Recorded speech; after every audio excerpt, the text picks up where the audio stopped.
Ito naman mga kapatid, ipapaliwanag ko naman sa inyo itong preparasyon namin ng gypsum board.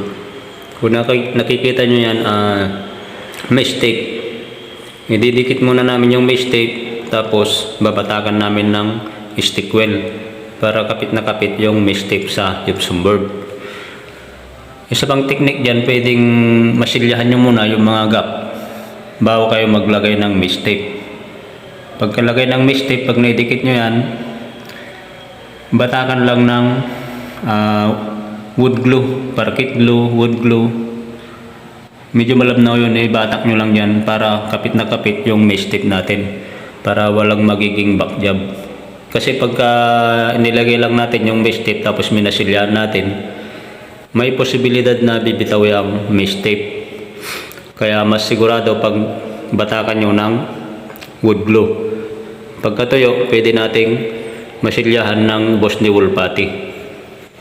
Bosni wool putty yung ginamit namin dyan, mas matibay kasi. Pero yung mga ulo ng screw, ispatan nyo muna ng epoxy primer.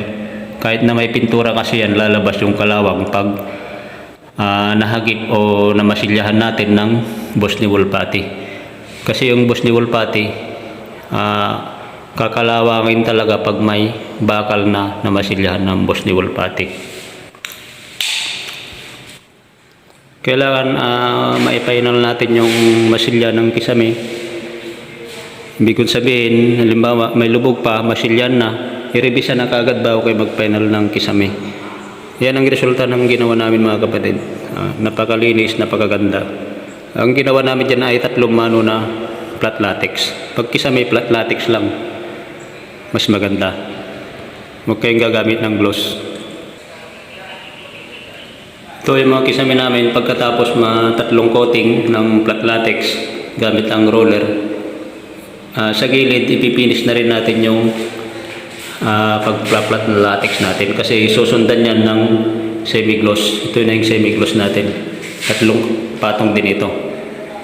Pero bago kami nag-semi-gloss dito sa wall, ang preparation naman dito, liha, tapos acrylic primer, isang mano, tapos binatakan namin ng Bosni wool putty. Pagka na-final na yung Bosni wool putty, ipla-flat latex natin ulit kasi marami nagtatanong kung paano ang preparasyon sa wool sa kisame.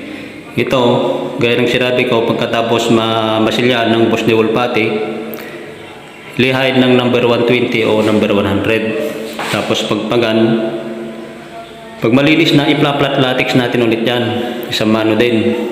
Tapos 2 hanggang 3 mano na gloss latex o semi-gloss latex. Ganun lang kasimple mga kapatid ang preparasyon ng wool saka sa kisame. Ito naman sa Hardiplex, pares lang ang preparasyon. Ito yung ulo ng screw. Inispatan namin yan ng epoxy primer saka namin, pero kinabukasan nyo na mamasilyahan. Pwede mo nang i-direct yung Bosni wool putty dyan. Kailangan mawala yung lubog. Pagkatuyo, doblehin ulit. Tapos pagka ganitong Hardiplex, pwede nyong i-direct yung masilya. Kailangan lang ito pagpaga mabuti kasi malikabok din ito. Yan o, malikabok.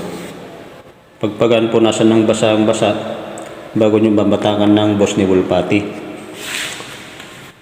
Ganito mga Hardiplex mga ito. Yan, Hardiplex lahat yan. Sa mga nagtatanong kung pwede bang i-direct yung masilya, pwedeng i-direct yan sa mga Hardiplex yung Bosni wool putty. Pwede rin pag Bosni wool putty, pwedeng mag-primer ka muna, pwede rin hindi. Pero pag nagtitipid ka, pwede mo nang i-direct. Ganito, Hardiplex lahat yan. Yan. Yun, kinulayan ko lang yung Bosni wool putty. Pero ang Bosni wool putty puti lang talaga.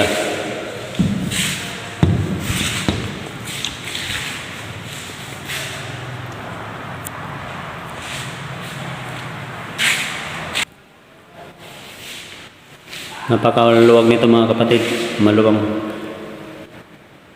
Gaya ng mga nagtatanong tungkol sa preparasyon, mas mauna yung kisame bago kayo mag-final sa wool.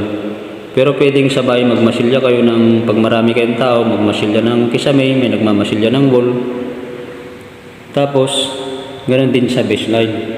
Itong baseline panghuli talaga to. Ito, baseboard.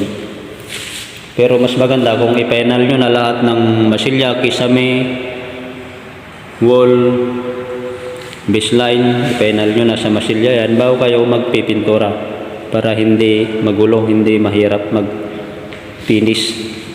Pero bago kayo mag-final, talagang kisame ang unahin bago kayo mag-wall.